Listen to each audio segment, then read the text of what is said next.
ये भैया आप ये ना मानिए कि महाराज जी कथा सुना रहे हैं, ये मानिए कि उपदेश दे रहे हैं, वैसी को मानिए। भाषण को लोग ज्यादा सुनते, भाषण ही मानिए, प्रवचन मानिए। जिस रूप में आपको ये बात अच्छी लगे उस चीज को स्वीकार करिए और बस एक काम करिए, भगवान को जपिए जिनके लिए हम आए हैं। नहीं तो एक दिन यहां से हम जाएंगे खाली हाथ जीवन, तो कोई न साथ देगा, कोई नहीं साथ देगा।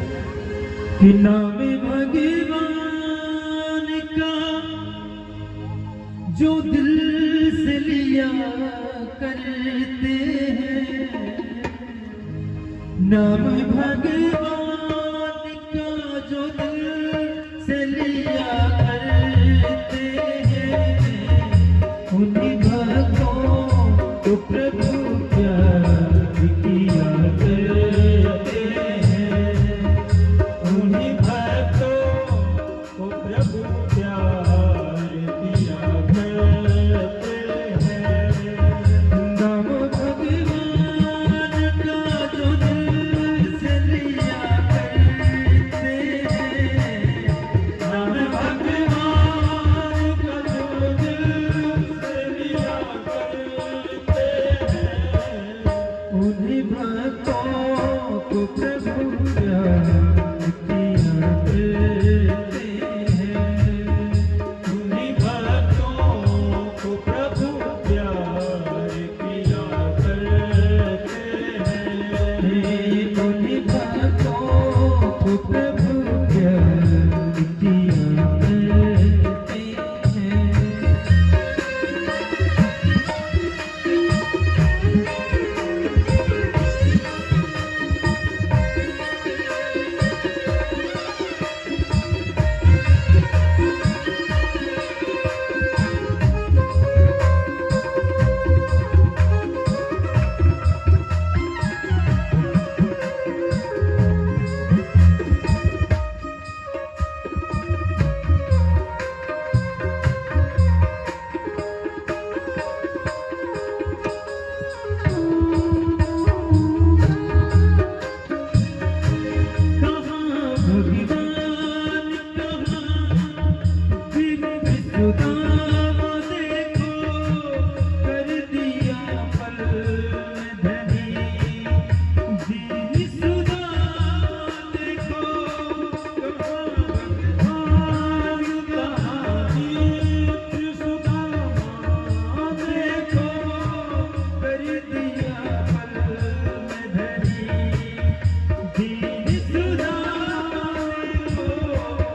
प्रभु दीनों पर सब वार दिया करते हैं, प्रभु दीनों पर सब वार दिया करते हैं, उन्हीं भक्तों को प्रभु प्यार किया करते हैं, उन्हीं भक्तों को प्रभु प्यार किया करते हैं।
कैसे अवतार प्रभु तार दिया करते। सभी लोग दोनों हाथ उठाएंगे ऊपर में, सभी लोग। और कहना क्या है? नाम भगवान का जो दिल से लिया करते हैं, नाम भगवान का जो दिल से लिया करते हैं, उन्हीं भक्तों को प्रभु प्यार दिया करते हैं, उन्हीं भक्तों को प्रभु प्यार दिया करते हैं, उन्हीं भक्तों को प्रभु प्यार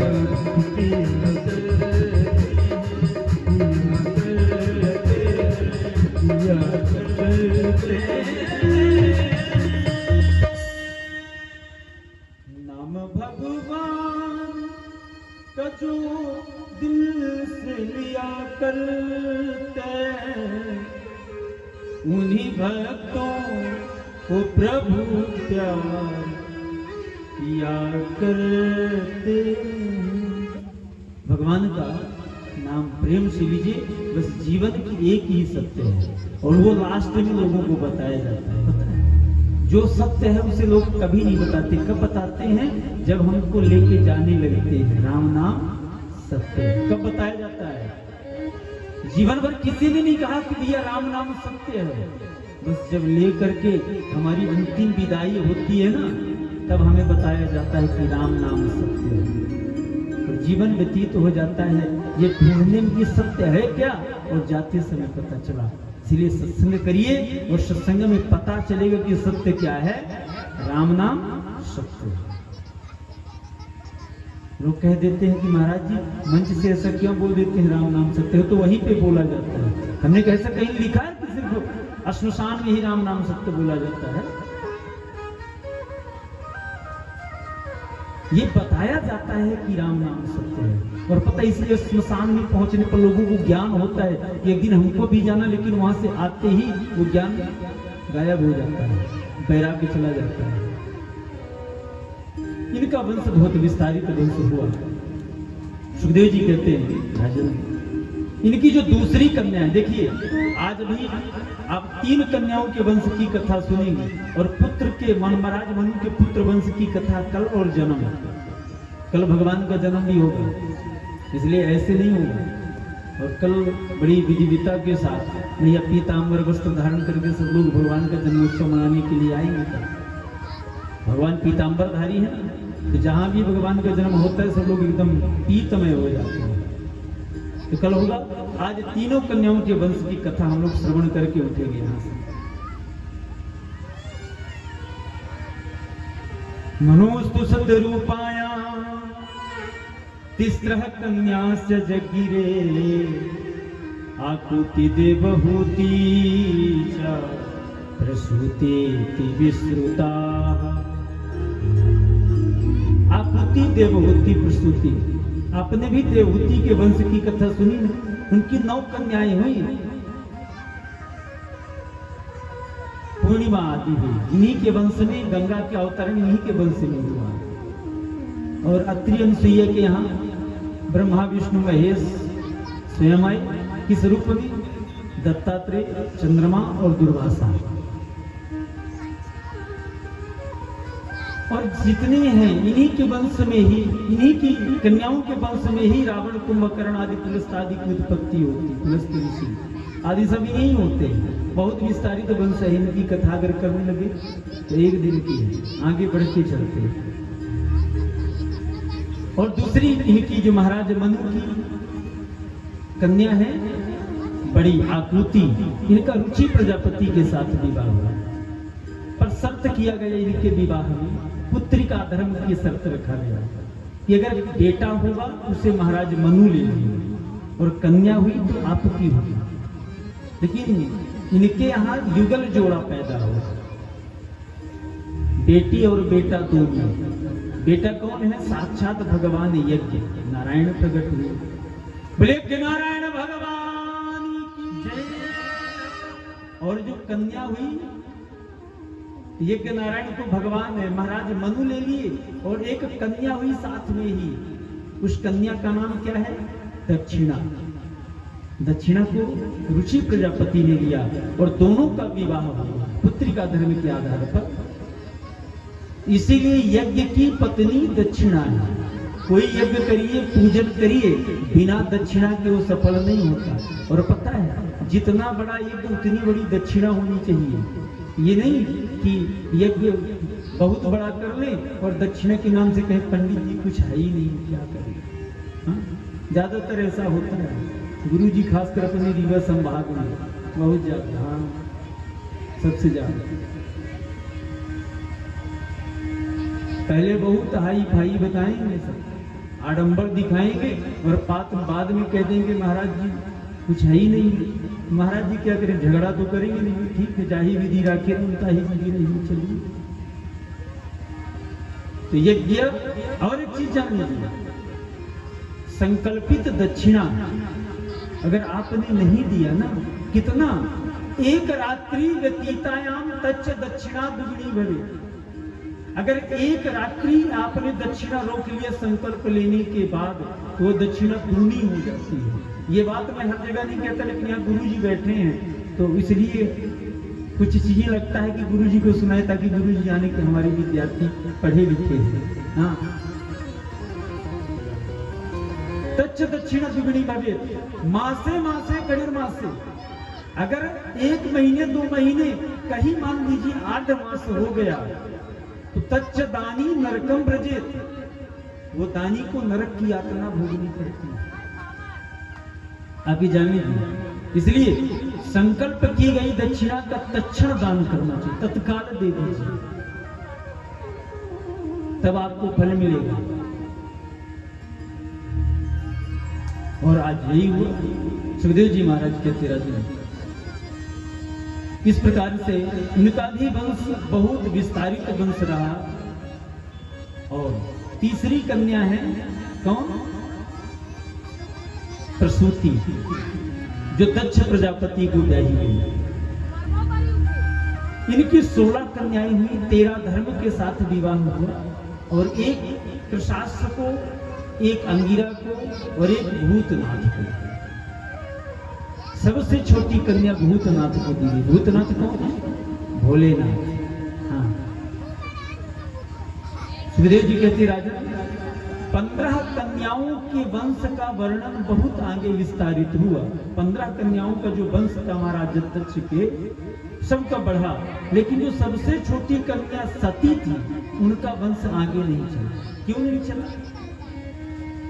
बोले भविशील बताऊं श्रेष्ठ दक्षो दुहित वत्सला, विदेश मकरोद कसम मनाद्रत्यात्मजां सती। पूछते महाराज परीक्षित, महाराज इनका वंश क्यों नहीं चला और इनका ससुर दामाद का झगड़ा कैसे हो गया, ये बताने की कृपा करें। अच्छा, आप लोग ये जानते हैं ग्रह कितने होते हैं? जानते हैं हम लोग 9 ग्रह होते हैं। और आज हम आपको 10वें ग्रह की कथा सुनाएंगे। 10वां ग्रह कौन है पता है? जामातुर 10वें ग्रह। दामाद को 10वां ग्रह कहा गया। हाँ, यहाँ कोई दामाद ना हो तो अच्छा है, अगर होंगे कहीं तो सुनेंगे और आनंद लेंगे बस, है ना। दामाद को 10वां ग्रह कहा गया। दक्ष प्रजापति को देवताओं का अधिपति, राजा बनाया गया, अध्यक्ष बनाया गया। और पता है, एक सभा का आयोजन किया सभी देवताओं ने मिलकर, और उसमें दक्ष प्रजापति का सम्मान करने के लिए सभी देवी देवता, यक्ष, गंधर्व, किन्नर सब एकत्रित हुए। और पता है बेटा, शांत बैठना, यहां से भी पीछे बैठे हमने। यहाँ पर आए सभी देवी देवताएं, भोले बाबा भी हैं, ब्रह्मा जी भी हैं। और जब दक्ष प्रजापति उस सभा में आए तो सब खड़े हो गए। आज अध्यक्ष हैं, सबने उनको खड़े होकर सम्मान किया, लेकिन ब्रह्मा जी नहीं खड़े हुए, भोले बाबा भी खड़े हुए। और एक चीज बताऊं, इस संसार में ऐसा कोई नहीं जन्मा है जिसको धन या पद पा करके अहंकार ना जाए, ऐसा कोई नहीं। प्रभुता पाई काई मद नहीं। धन का इतना बड़ा प्रभाव होता है, पद का इतना बड़ा प्रभाव होता है। और ऐसे लोग पता है कैसे होते, वो ये नहीं देखते किसने मेरा सम्मान किया, वो ये देखते कि किसने मेरा सम्मान नहीं किया। नजर पड़ी भोले बाबा बैठे ब्रह्मा जी, तो ब्रह्मा जी तो पिता ही है। पता है पिता से तो हम सम्मान की कामना नहीं करते, लेकिन भोले बाबा दामाद हैं, इनसे कामना करते हैं। और कहे देखो सभा में आके सबसे पहले कहा देखो ये शिव को मेरा दामाद है। अरे ब्रह्मा जी के कहने पर हम अपनी बेटी का विवाह इसके साथ किए, नहीं हमारे बेटी में तो काबिल ही नहीं था। भूतों का संग करने वाला, श्मशान में वास करने वाला,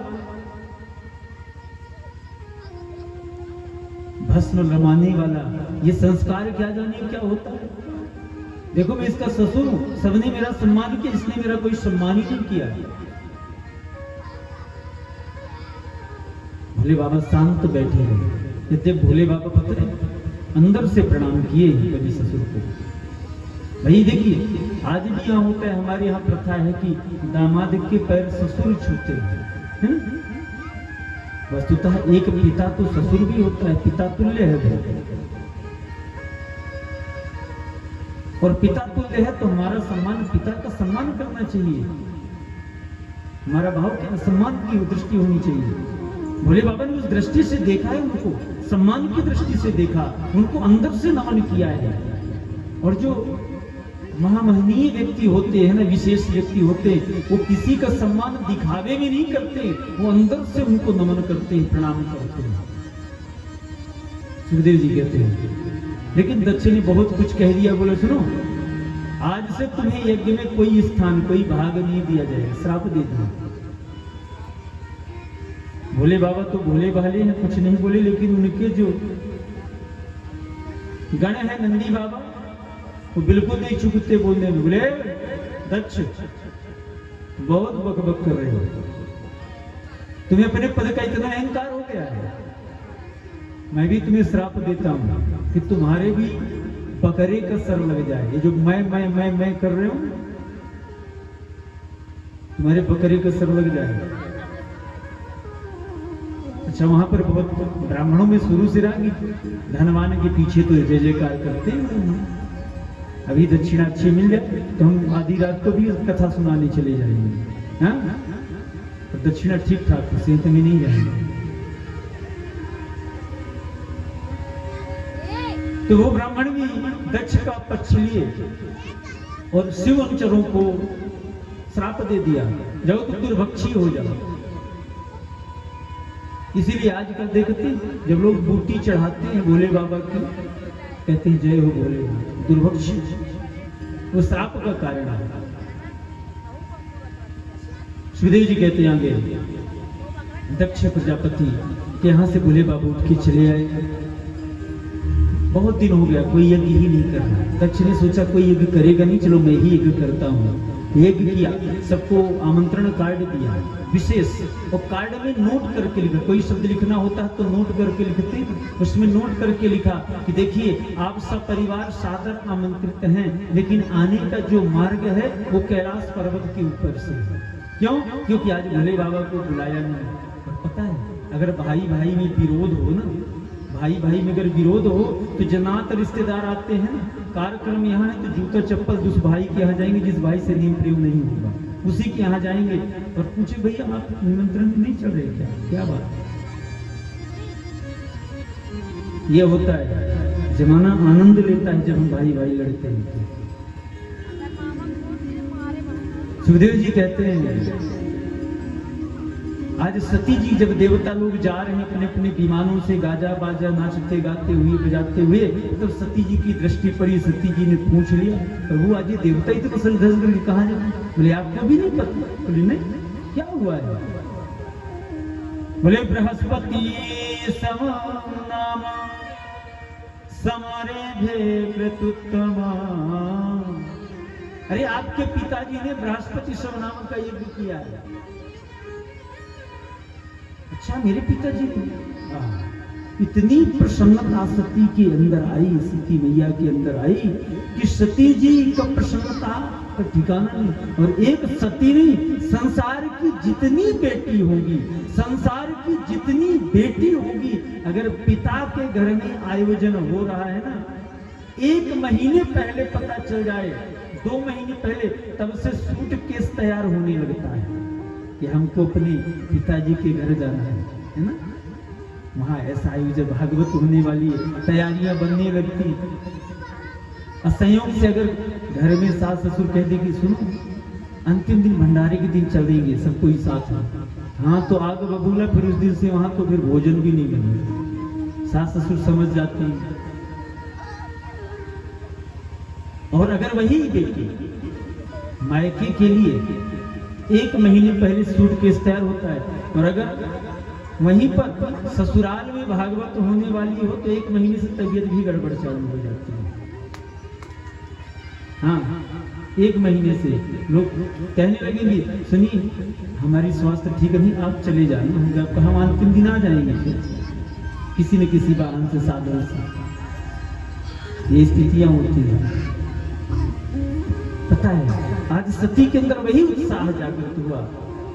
आकर के भगवान के चरणों में प्रणाम किया, स्वामी जी तब तो हम लोग चलेंगे अपने पिता के यहाँ एक दिन। भोले बाबा ने कहा देवी हम लोग क्यों जाएंगे, इन सबको निमंत्रण कार्ड है, हम लोगों को थोड़ी ना है। माता जी ने कहा बोले बाबा हम भी पढ़े लिखे हैं, दक्ष की बेटी हैं, ऐसी नहीं है। भोले बाबा ने कहा वो तो समझ नहीं आ रहा कि आप दक्ष की बेटी हैं। क्यों? क्योंकि दक्ष का मतलब होता है, एक तो दक्ष का मतलब होता है जो हर कार्य में प्रवीण हो, दक्ष हो, है ना। और एक जगह दक्ष का मतलब अहंकार भी होता है, वो अहंकार भी समझ में आ रहा है आपका।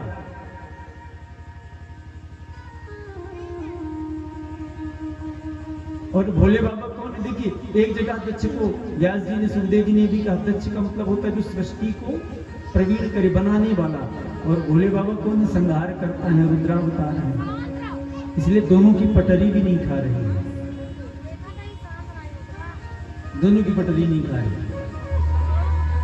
सती जी तो तैयार हो रही, लेकिन भोले बाबा ने कहा देखो ऐसा है, आपने जो कहा ना कि 4 जगह, कुछ जगह ऐसी है जहां बिना कार्ड के भी जाया जा सकता है। कहां कहां? अपने माता पिता के घर, गुरु के घर, मित्र के घर, और जहां ऐसे कथा के आयोजन हो वहां पर। ये बात कल भी कथा में बोला हूं, इतनी जगह आप जो है बिना कार्ड बिना निमंत्रण के जा सकते हैं। तो भोले बाबा ने कहा तो ठीक है, लेकिन कब? जब कोई मन में विकार ना हो। कभी कभी होता है कि हम कार्ड देते देते अपने व्यक्तिगत लोगों को भूल जाते हैं, ऐसे में बुरा नहीं मानना चाहिए। लेकिन जहां बात विवाद की हो तो भोले बाबा ने आज बताया सती जी को, अब तक ये बात नहीं बताई थी, आज बताया कि आपके पिता से हमारी बातचीत हुई। कहते मैं कुछ नहीं बोला आपके पिताजी को, उन्होंने जो कहा मुझे कहा। हाँ नंदी जी ने जरूर श्राप दिया उनको, क्योंकि उन्होंने पहले मुझे श्राप दिया। अच्छा सती जी को इतना जानने के बाद भी सती जी मायके जाने के लिए, पिता के घर जाने के लिए तैयार हो गई। लेकिन भोले बाबा जानते हैं कि सती से अभी स्तन में तो भेंट नहीं होने वाली है। तैयार हो रही, उन्होंने कहा ठीक है आप जा रही हो तो जाओ, मैं तो नहीं जाऊंगी। लेकिन सती जी के अंदर से आत्मा कुछ भी हो, पत्नी है और पति ना जाए, पत्नी भर अकेले जाए तो तब भी वहां अच्छा नहीं लगता उसको मायके। भोले बाबा ने नंदी बाबा से कहा इनको ले जाओ, बढ़िया इनके पिता के घर छोड़ दो। और आज वहां जब गई ना सती जी, आज सब उपहास कर रही सती जी को। किसी ने हाथ हिलाया, अरे सती आ गई, काहे से आई? पहले आई दौड़ी दौड़ी, अरे सती तुम आ गई, चलो अच्छा हुआ आ गई, बस तुम ही नहीं आई थी। काहे से आई हो? कौन तुम्हें लेने गया था, कौन निमंत्रण देने गया था, किस वाहन से आई हो? नाना प्रकार के प्रश्न करने लगे। तब भी सती को बुरा नहीं लगा। वहां के ऋषियों ने, ब्राह्मणों ने देखा सती आई, किसी ने हाथ हिलाया, किसी ने सर हिलाया, किसी ने दांत दिखाया, किसी ने दाढ़ी मुटकाई, सबका अभिवादन सती ने स्वीकार किया। देखते देखते सती अपनी मां के पास पहुंची। और एक चीज बताऊं, हर एक बेटी के लिए तभी तक मायका है जब तक मां है। और जिस दिन से मां नहीं रहती ना मायके में, तो फिर मायका नहीं होता, फिर वो भाई का हो जाता है, भाई का घर हो जाता है। फिर जहां रसोई के अंदर जाने की भी पहल लगता है बेटी को, उस घर की बेटी को, जो बेटी निरंतर 24 घंटे उस घर की मालकिन बन के कार्य करती थी, और आज मां के न होने के कारण आज उसका अधिकार उस घर के अंदर नहीं है। मां के नाम से ही उसका नाम मायका पड़ा है, मां शब्द से ही मायका की उत्पत्ति हुई है। इसलिए जीवन में मायके का बहुत स्थान ऊंचा है हर स्त्री के हृदय में। आज सती जब गई ना, सबने तो दिखावा किया सती के साथ, एक माँ ही ऐसी थी जो हृदय से पुकारा है, सादर भले ही एक माता हो, सादर भले ही मेरी एक माता, सादर भले ही एक माता, सादर भले ही मेरी एक माता, अग्नि लिए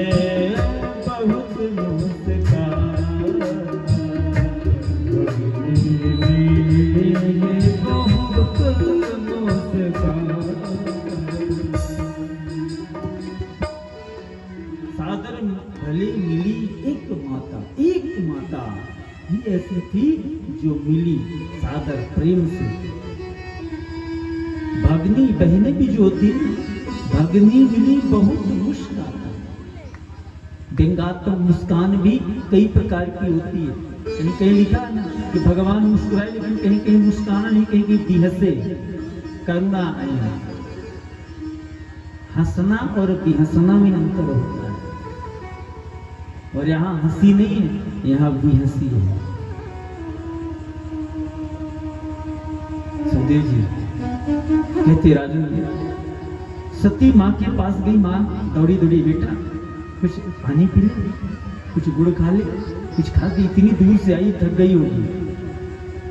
सती जी ने कहा, नहीं माँ आज नहीं, अभी थोड़ा मैं पिताजी से मिल के आते हूँ। और पता है पिताजी को के पास सती गई, उधर से दक्ष आ रहे थे, देखा, लेकिन सती को देख करके अपनी गर्दन दूसरी तरफ घुमाई।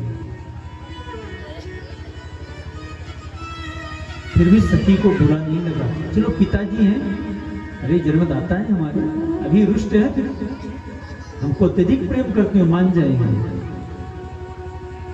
लेकिन सती जब यज्ञशाला पहुंचती है, यज्ञ के चारों तरफ भ्रमण किया, सती ने जाकर के देखा सभी देवताओं का अलग अलग स्थान दिया गया है, लेकिन उस यज्ञ में भोले बाबा का कोई स्थान नहीं। और पता है एक चीज बताऊं, कोई भी बेटी हो, मायके की कितनी भी बुराई हो जाए, कितने भी भाई भौजाई या कोई उसको गाली दे दे, कभी ससुराल में जाके बताती नहीं, अपने ससुराल की प्रशंसा ही करती है। लेकिन हाँ, अगर कोई उसके पति का अपमान ससुराल में कर दे, उसके मायके में कर दे, तो ये बेटी सह भी नहीं पाती है। और सती ने आज यही किया है। सती ने देखा अपना अपमान होता रह गया, सती सहती गई, कहीं कुछ नहीं बोली, लेकिन आज देखती है कि इस यज्ञशाला के अंदर सब कुछ हुआ है, सबको निमंत्रण दिया गया, मेरे भोले बाबा का एक स्थान भी नहीं दिया गया। आज सती के अंदर क्रोध की अग्नि प्रकट हो गई, आंखें लाल हो गई, ओठ फड़कने लगे, शरीर कंपायमान होने लगा। लगा।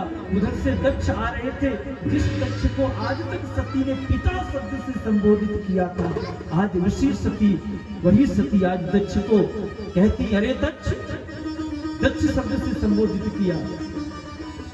तुम पता है किसका अपमान किया?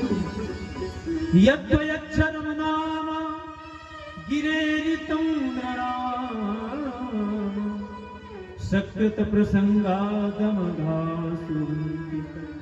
यज्ञक्षरम नाम, जिनका सिर्फ 2 शब्द का नाम है शिव। क्या? शिव। और शिव शब्द का अर्थ ही है जो कल्याण करने वाला है। शिव कहने मात्र से जीव का कल्याण होता है। पवित्र कीर्ति तमलंग शासनम, उनकी इतनी बड़ी पवित्र कीर्ति है और तुमने उनका अपमान किया है। सुखदेव जी कहते हैं, सती ने कहा अब तो हमारा इस शरीर को रखने का कोई औपचार नहीं रहेगा। क्यों? क्योंकि अगर इस शरीर को लेकर के मैं वापस भी गई ना, और कभी अगर भोलेनाथ मुझ पर प्रसन्न होकर के मुझे दाक्षायणी कह करके पुकारे, तो मैं इस शब्द को श्रवण नहीं कर पाऊंगी। क्यों? क्योंकि मैं नहीं चाहती कि अब कभी मुझे किसी जन्म में दक्ष जैसा पिता मिले। पता है, आज सती कहती मैं अपने शरीर को नष्ट करना ज्यादा अच्छा होगा। सती जी योग अग्नि के द्वारा अपने शरीर को नष्ट तो करने लगती, पर पता है जाते जाते कहती, प्रभु, हे प्रभु, अगर मैंने अपने जीवन में अच्छे कर्म किए हैं, आपकी सेवा की है, तो मुझे पति रूप में भगवान शिव ही मिले। पर एक विनती और है भगवान आपसे कि पति भगवान शिव हो, लेकिन पिता दक्ष नहीं होना चाहिए। संसार में भगवान किसी को पिता दक्ष जैसा मत देना। और आज सती ने योग अग्नि के द्वारा ही अपने शरीर को जला करके भस्म किया। यह सूचना भोले बाबा तक पहुंची है। भोले बाबा को बड़ा क्रोध आया। क्रोध में आकर के उन्होंने अपनी एक जटा से बाल को तोड़कर जमीन में पटका है। वीरभद्र की उत्पत्ति हुई है। वीरभद्र ने कहा, पिताजी आदेश करिए। भगवान ने कहा, दक्षम सयज्ञ महिबत जटानाम, दक्ष के समेत जाकर के उसका यज्ञ नष्ट कर दो। और जिस समय रुद्र की सेना, वीरभद्र की सेना चली है ना, संपूर्ण यज्ञ के ब्राह्मण आदि कांपने लगे। तूफान आ गया, गड़गड़ाहट होने लगी, धूल उड़ने लगी, संसार में भय भय मच गया। सब कहने लगे, भैया अब कोई बचने वाला नहीं। और पता है, जिसने सती के साथ जैसा व्यवहार किया था, जो हाथ हिलाए थे टाटा बाय बाय करते ना आजकल भी लोग, जिस दिन रुद्र की नजर पड़ी तो उस दिन हाथ बचेगा नहीं। इसलिए कहना बंद कर दीजिए। करना ही है, किसी को कोई जाए तो राधे राधे, राम राम, यही कहिए हाथ जोड़ करके। ये हाथ जोड़ने वाला नहीं, ये हाथ हिलाने वाला। जो सती के साथ हाथ हिलाए उनका हाथ तोड़ दिया, जो दांत दिखाए उनके दांत ही तोड़ दिए, जो दाढ़ी मटकाए भृगु जी की दाढ़ी उखाड़ दिए, पूसा दांत दिखा रहे थे उनके दांतें उखाड़ दिए, जो आंख फाड़ फाड़ के देख रहे थे सती कैसे आ गई, उनकी आंखें ही निकाल दिए। और पता है, दक्ष ने गर्दन टेढ़ी की थी, तो दक्ष के गर्दन को मुड़ेर करके और तोड़ करके गौशाला में डाल दिया। गोविंदाय नमो नमः हो गए। सुखदेव जी कहते, राजन, अब संसार में उत्पात होने लगा। देवताओं ने ब्रह्मा जी के पास जाकर कहा, महाराज अब संसार में कभी कोई यज्ञ नहीं कराएगा। अगर ये यज्ञ नहीं हुआ तो लोग सोचेंगे यज्ञ ऐसे ही होता है, और जब यज्ञ होता है तो यज्ञकर्ता को मरना पड़ता है, तो यज्ञ नहीं होंगे संसार में। बोले अब क्या किया जाए? ब्रह्मा जी ने कहा, चलो हम लोग भोले बाबा के पास चलते हैं, उन्हीं को मनाते पताते हैं। क्योंकि भोले बाबा का एक नाम आशुतोष है। आशुतुष्यति, आशु यानी शीघ्र, प्रसन्न होने वाले भगवान शिव हैं। तो चलिए उनसे प्रार्थना करें कि वह प्रसन्न होकर के हमारे यज्ञ को सफल करें। चलिए बड़े बाबा के साथ। लुटा दिया भंडार का शिव ने, दिया माला काशी वाले ने लुटा दिया भंडार काशी वाले ने दिया माला काशी वाले ने लुटा दिया लुटा दिया लुटा दिया लुटा दिया लुटा दिया लुटा दिया लुटा दिया लुटा दिया ओ लुटा दिया भंडार काशी वाले ने कर दिया माला काशी वाले ने लुटा दिया भंडार काशी वाले ने ले लिया माला माल काशी वाले ने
शंकर भगवान की जय। और भोले बाबा को लोगों ने प्रसन्न किया। भोले बाबा गए तो जिसके हाथ पैर टूटे थे हाथ पैर जोड़े, जिसके दांत टूटे उनके दांत जोड़े, जिनकी दाढ़ी टूटी उसकी दाढ़ी जोड़े, और जिसके गर्दन टूटी दक्ष की तो बकरे का सर लगा दिया। और जब बकरे का सर लगा, पता है बकरा अहंकारी, बकरे को अहंकारी कहा गया है, इसलिए सर बकरे का लगाया गया। बकरा कहता है ना मैं करता, मैं बकरा करे गले छुरी चलवाए, मैना मैना के कहे पिजड़े पाली जाए। लेकिन एक चीज बताओ, देखिए जब भगवान की कृपा होती है ना, आज दक्ष अब मैं करना चाहिए तो मैं छोड़ दिया, और बकरे का रूप जब पाया तो भगवान शिव की स्तुति किया, उनके चरणों में गिर पड़ा और भगवान की आशीर्वाद। बोले जब तक तुम मनुष्य थे तब तक तुम्हारे अंदर मैं शब्द था, आज बकरा हो गए तो अब तुम्हारे अंदर मैं नहीं रहा। अब तुम भगवान के दत्त चित्त हो गए और भगवान ने यज्ञ संपन्न कराया। इस प्रकार से, और पता है अगले जन्म में यही सती हिमांचल की पुत्री सती पार्वती होती है, जो बहुत साधना करके तपस्या करके और फिर भगवान को शिव को ही पति रूप में प्राप्त किया। तत्पश्चात महाराज मंगू और शत्रुपा की 3 कन्याओं के वंश की कथा हम लोगों ने सुना। अब एक पुत्र की कथा आज सुन लेते हैं, एक पुत्र की कथा कल सुनेंगे, ठीक है? ज्यादा समय नहीं लेंगे।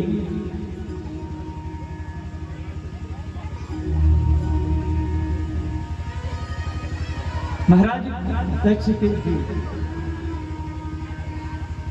कुछ बोलना चाह रहे हैं, माइक बुलवा दो, तब तक चलिए। बोल दो।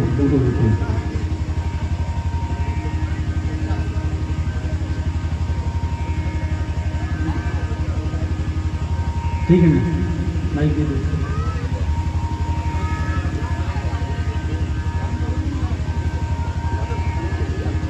माइक की व्यवस्था कराई जाए, ये खाली कोई माइक बड़ा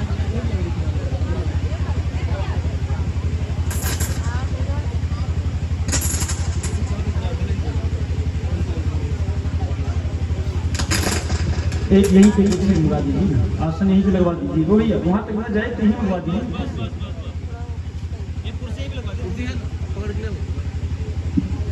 बन जाएगा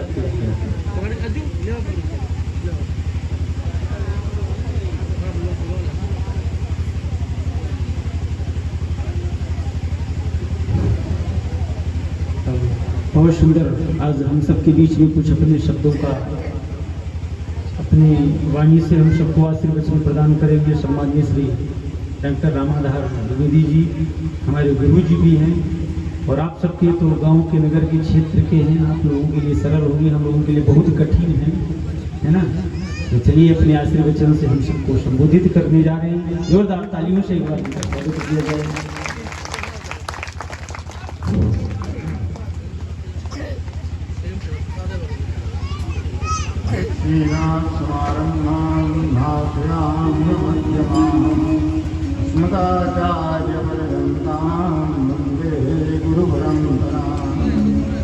बोले वृंदावन बिहारी लाल की जय।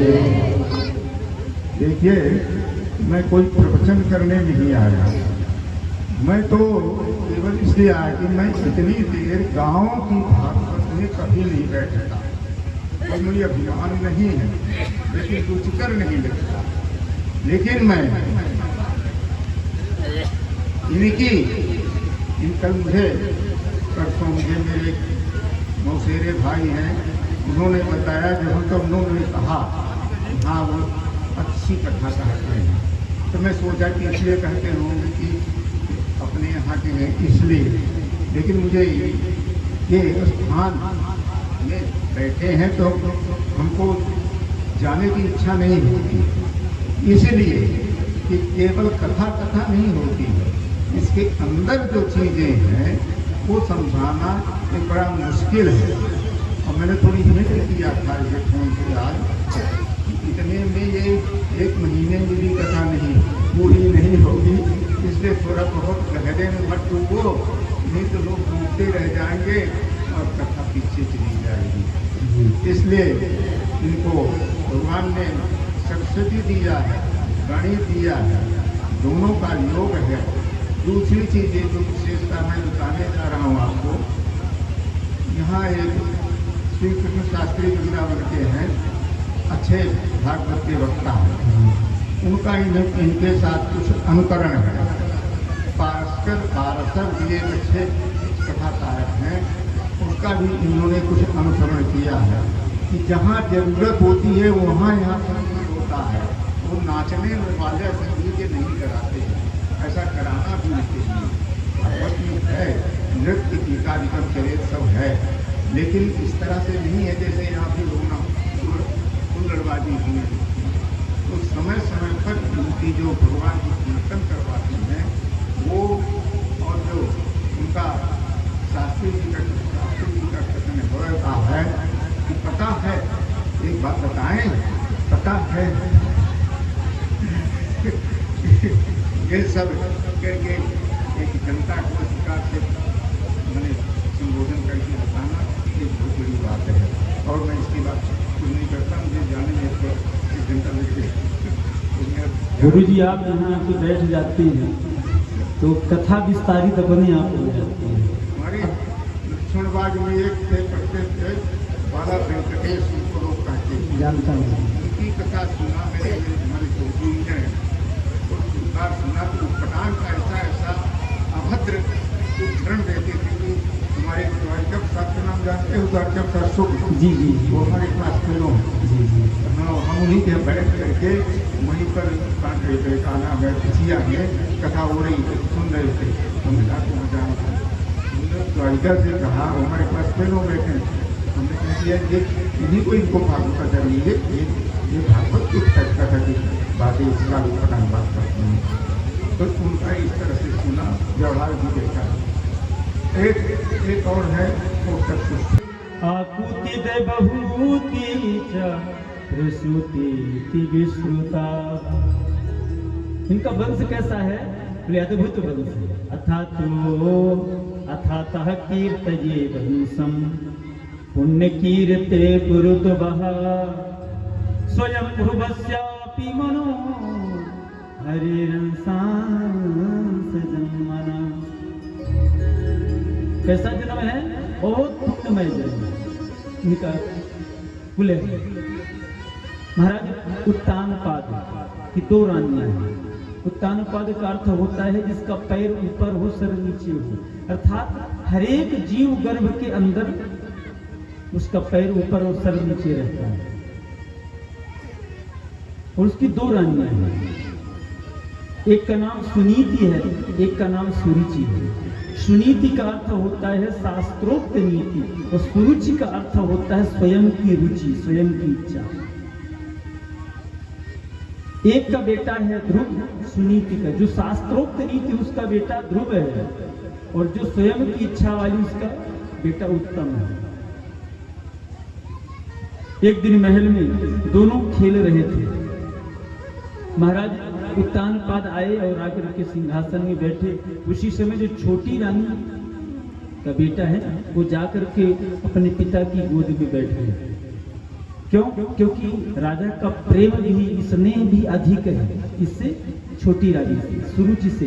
और पता संसार में हम लोग सुरुचि से ही प्रेम करते हैं। सुरुचि का मतलब जानते हैं क्या है? स्वयं की रुचि, स्वयं की इच्छा। हम चाहते हैं कि हमारे मन से जो होते, यही चाहते हैं हमारे मन का हो, वो स्वयं की इच्छा है। हर व्यक्ति स्वयं की इच्छा से प्रेम करता है। और उनका बेटा है उत्तम, वो बैठ तो गया, लेकिन ध्रुव की भी इच्छा हुई कि मेरे भी पिता, मैं भी बैठूं। जब बैठने लगे ना तो सुरुचि ने मना कर दिया, ध्रुव तुम इस पिता की गोद में नहीं बैठ सकते। क्यों? क्योंकि तुमने हमारे गर्भ से जन्म नहीं लिया है। अगर तुम्हें अपने पिता की गोद में बैठना है ना तो पहले जाओ वन जा करके तपस्या करो, जब भगवान प्रसन्न होना उनसे वर मांगना कि हमारा जन्म सुरुचि के गर्भ से हो, तब तुम इस पिता और सिंहासन के गोद में बैठने के अधिकारी बनना। 5 वर्ष की अवस्था है ध्रुव की, लेकिन क्रोध क्षत्रिय स्वभाव है, आए रुदन करते हुए दीर्घम सुसंतीव्र जनस्य पारा मपश्यति बालक महाबाला मां मंगलम तात परेषु मस्था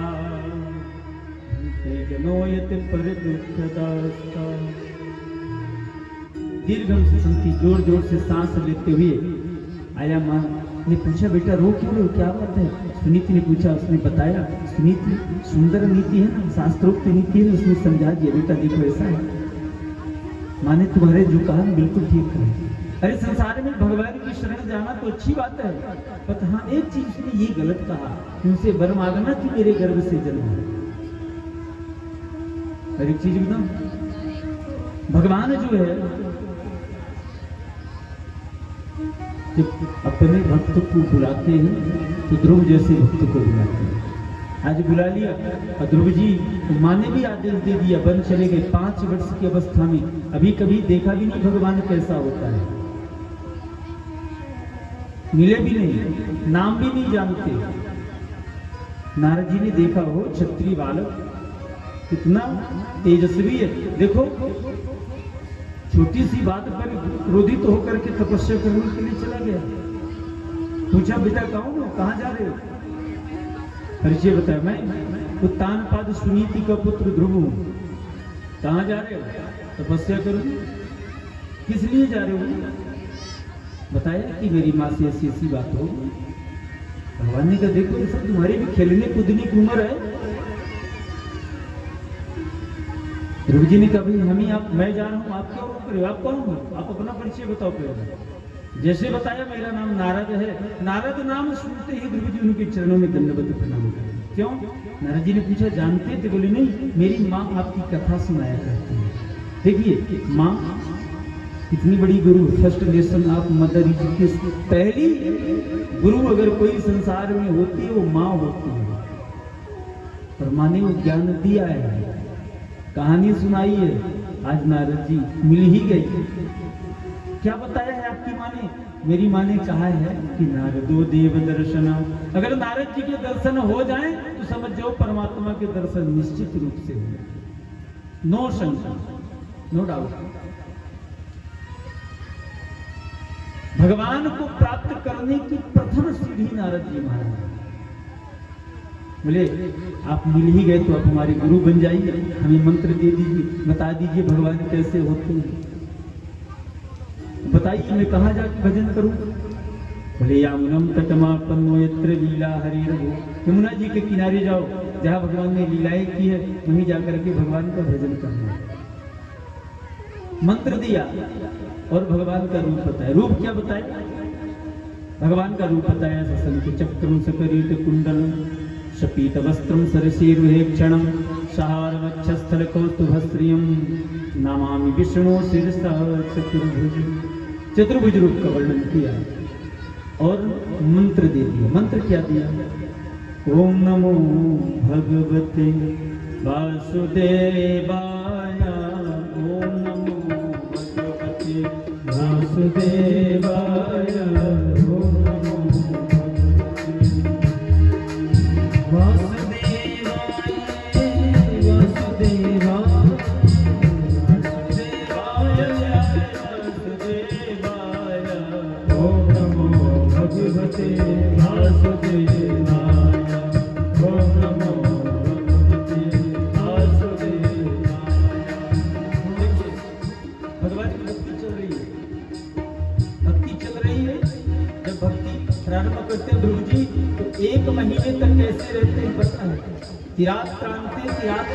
कपित्थ बदरी फलम, 3 रात्रि व्यतीत होने पर कैथा और बेर के फल खाते हैं, पानी पीते हैं। 1 महीने की भक्ति पूरी हुई, दूसरे महीने में जब चालू हुई तो क्या करते हैं? दूसरे महीने में 6 दिनों में कैथा बेर छोड़ के हरी हरी पत्तियों को खाते हैं 6 दिनों में। और तीसरे महीने में जब पहुंचते हैं पत्ती भी छोड़ देते हैं और क्या सिर्फ जल पीते हैं 9 दिनों में और मंत्र वही चला ओम नमो भगवते वासुदेवाय ओम नमो भगवते वासुदेवाय वासुदेवाय प्यारे नंद नंदनाया वासुदेवाय प्यारे नंद नंदनाया वासुदेवाय प्यारे नंद नंदनाया वासुदेवाय प्यारे नंद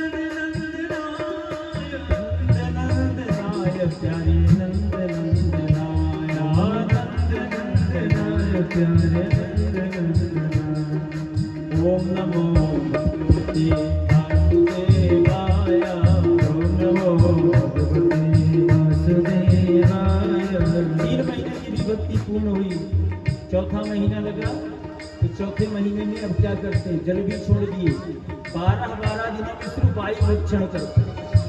4 महीना भी इसी प्रकार गया, 5वां महीना लगा तो वायु भक्षण भी बंद कर दिए, अपने श्वास को रोक लिए और रोक करके भगवान के स्वरूप को अपने हृदय में बैठा करके और बस उनका मानसिक जप चालू हो गया। ओम नमो भगवते वासुदेवाय ओम नमो भगवते वासुदेवाय ओम नमो भगवते वासुदेवाय ओम नमो भगवते वासुदेवाय। देखिए यहाँ भी भक्ति उनकी हुई, सभी देवता प्राप्त हो गए, सबकी सांस की गति रुकी, सब भगवान के पास गए, भगवान से कहा प्रभु बताइए क्या करें, सांस रुक रही है, बोले कुछ मत करो, हमारा भक्त जो कर रहा है हम करेंगे जाके। प्रहलाद जी भगवान की मूर्ति को अपने हृदय में बैठाए, सांस रुके तो भगवान की सांस रुकी, भगवान की सांस रुक जाए तो संसार की सांस चलेगी क्या, नहीं चलेगी। सभी देवता दौड़ करके आए और आकर के प्रणाम किए, भगवान आए और ध्रुव जी को आज दर्शन देते हैं। गरुड़ में सवार होकर के ध्रुव जी देख कैसे दर्शन दिए, पहले तो आवाज दिए तब भी गरुड़ जी, अरे आवाज दी तब भी ध्रुव जी नहीं उठे, लेकिन जब ध्रुव जी के अंदर कुछ मूर्ति को बाहर निकाला, जो मूर्ति हृदय में बैठाए थे, उस मूर्ति को जब बाहर निकाला ना तो उनके नेत्र खुले, मूर्ति गायब हुई, कहाँ गई, देखिए सामने खड़ी है मूर्ति, जिस मूर्ति को हम हृदय में बैठाए थे वो प्रत्यक्ष सामने खड़े हैं, दौड़ करके गए। नमः सर्वहितार्थाय जगदाधार है तबे साष्टांगोऽयं प्रणामस्तु प्रयत्नेन मया कृता। दंडवत प्रणाम करिए। भगवान उठा करके गोद में बैठे, क्यों बैठाए, क्योंकि पिता की गोद छोड़ करके आया है। तो भगवान ने कहा ध्रुव तुम आज तपस्या के बल पर पिता की गोद छोड़े हो और आज जगत की पिता की गोद में बैठे हो। देखिए ये होता है तपस्या का फल, जगत का पिता गोद में बैठा है। अब ध्रुव जी देख रहे हैं क्या बोले इनसे, हम तो पढ़े लिखे नहीं, कि बहुत पढ़े लिखे भगवान, क्या बोले क्या बोले। भगवान की ओर देखे, भगवान समझ के मेरा भक्त क्या चाहता है। शंख का स्पर्श करा दिया कपोलों में, शंखा स्पर्शा कृपया कपोले, स्पर्श कराया, उनके अंदर वाणी प्रस्फुटित हुई और भगवान की स्तुति करते योऽन्तः प्रविश्य मम वाच्यमिमां प्रसुप्तां संजीवयत्यखिलं शक्तिधरा स्वधाम्ना अन्याश्च हस्तचरणश्रवणत्वगादीन् प्राणान् नमो भगवते पुरुषाय तुभ्यम्। योऽन्तः प्रविश्य, प्रभु आपकी शक्ति, आपने मेरे ऊपर कृपा कर दिया ना, आपकी कृपा के प्रवेश होने मात्र से हमारे अंदर वाणी प्रस्फुटित हो गई, हमारा एक एक अंग मजबूत हो गया आपकी स्पर्श मात्र से। नहीं, आप ही हमारे प्राण हो, प्राणश्च प्राणश्च ध्यानश्च उदानश्च समानश्च।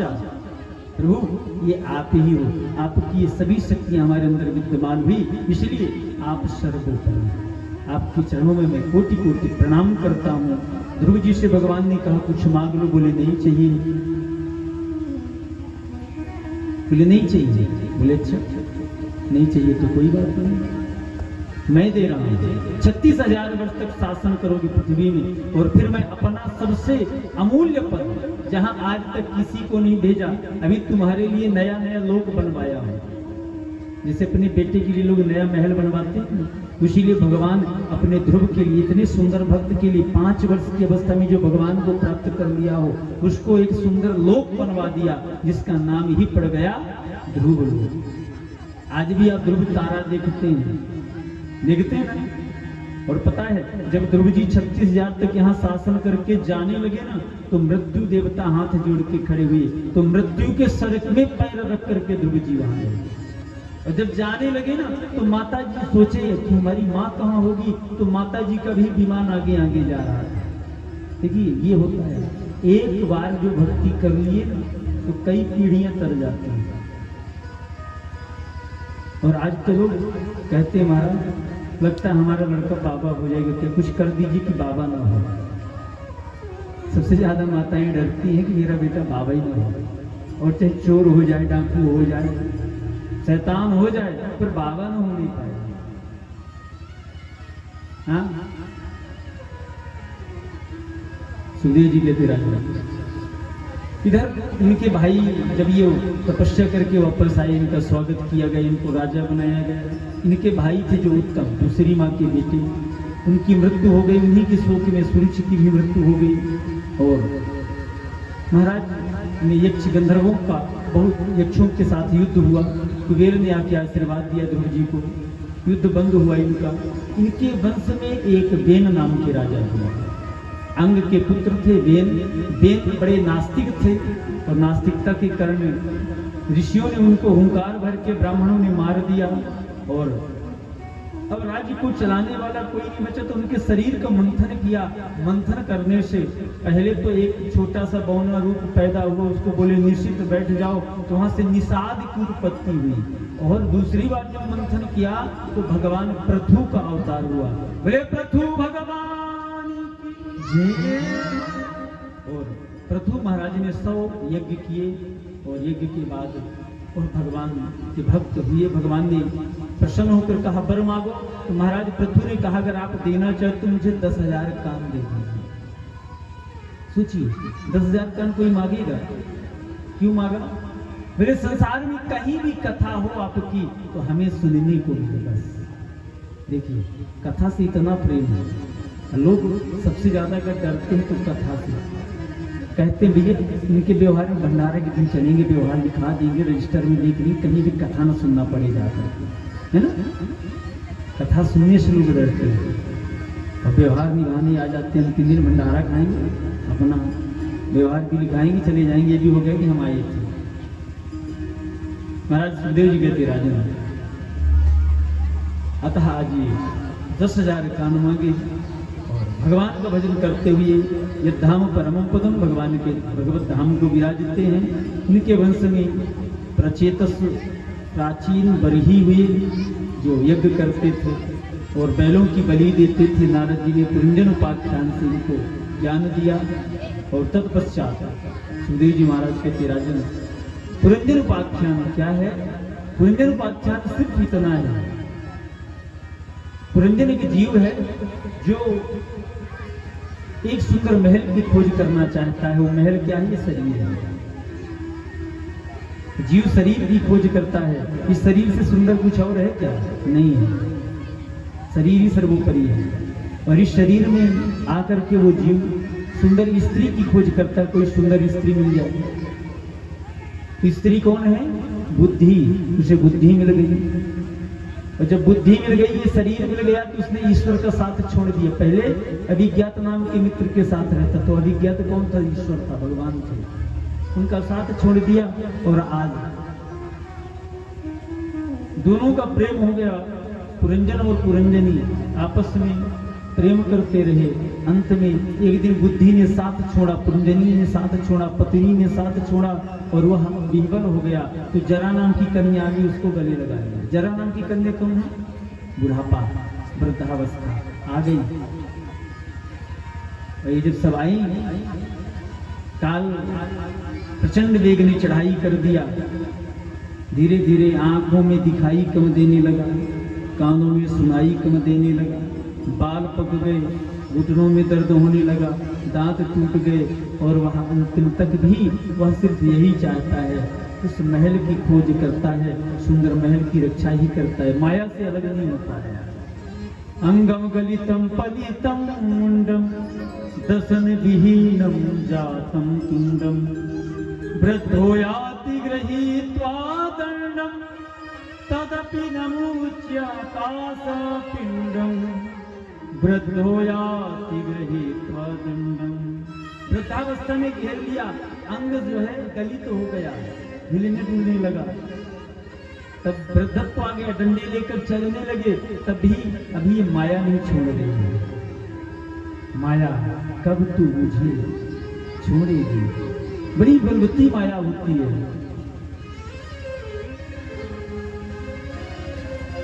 बहुत कठिन है राम माया तेरी, बहुत कठिन है राम ये माया तेरी, बहुत कठिन है राम, बहुत कठिन है राम, बहुत कठिन है राम माया तेरी, बहुत कठिन है राम माया तेरी, बहुत कठिन है राम, ओ माया तेरी बहुत कठिन है राम माया तेरी बहुत कठिन है।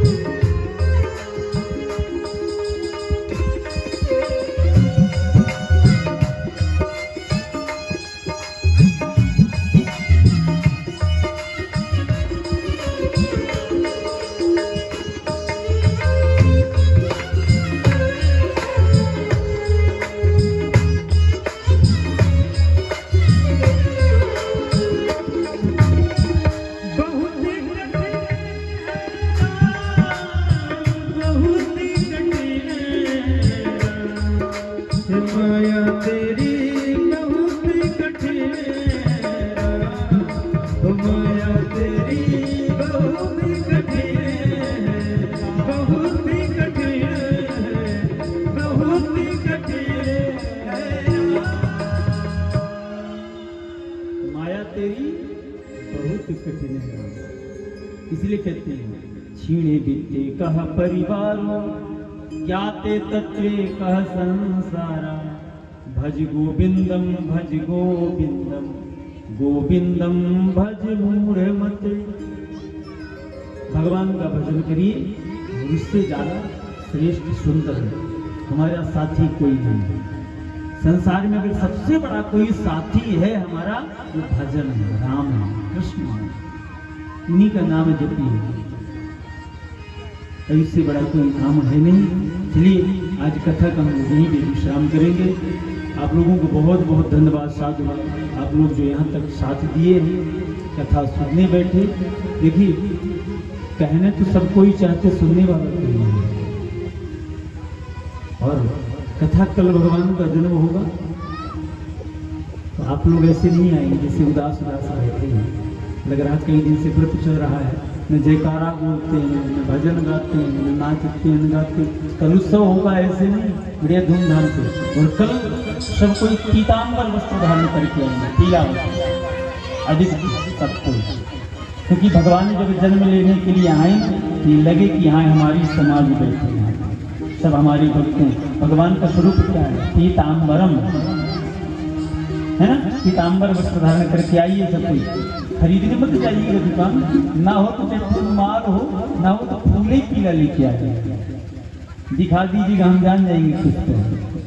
ऐसा नहीं है ना, इसलिए बड़े भाव से आप सबको कल आज आइए, हम लोग भगवान की आरती का दर्शन करते हुए आरती का दर्शन करते हैं। कूलर को बंद कर दो भैया, आरती हुई है।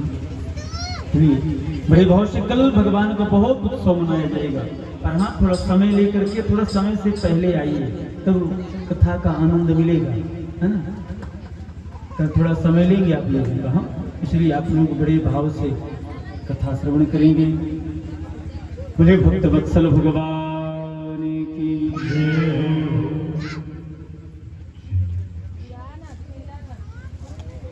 चलिए आरती प्रज्वलित करिए।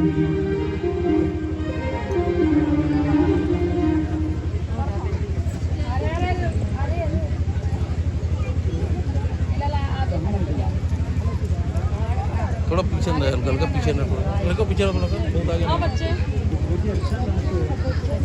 बड़े भाव के साथ भगवान की आरती का दर्शन करके सायंकालीन आरती का भगवान बिहारी जी की आरती हो रही है। ओम ज्वाला मालिन्ये नमः रत्नेश्वरी नमः सर्वोपचारार्थं गंधाक्षतुष्पाणि समर्पयामि। हरि ओम मायिदगुं हविः प्रजननं मेस्तु दशवीरगुं सर्वगणगुं सुतये आत्मसनि प्रजासनि पशुसनि लोकसन्यभयसनि अग्निः प्रजां बहुलां मे करोत्पन्नं पयोरितो समासु दत्तम्। श्री भगवत भगवान श्री बांके बिहारी ते आरती गाऊं। श्री बांके बिहारी तेरी आरती गाऊं। हे गिरधर तेरी आरती गाऊं। गिरधर आरती गाऊं। आरती गाऊं प्यारे आपको मनाऊं। आरती गाऊं प्यारे आपको मनाऊं।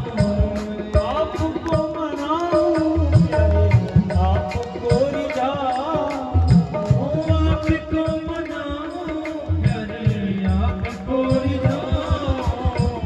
श्याम सुंदर तेरी आरती गाऊं। बांके बिहारी तेरी आरती गाऊं। चरणों से निकली है गंगा प्यारी। चरणों से निकली है गंगा प्यारी। ओ जिसने सारी नदियाँ तारी। जिसने सारी दुनिया तारी। तुम्हीं चलो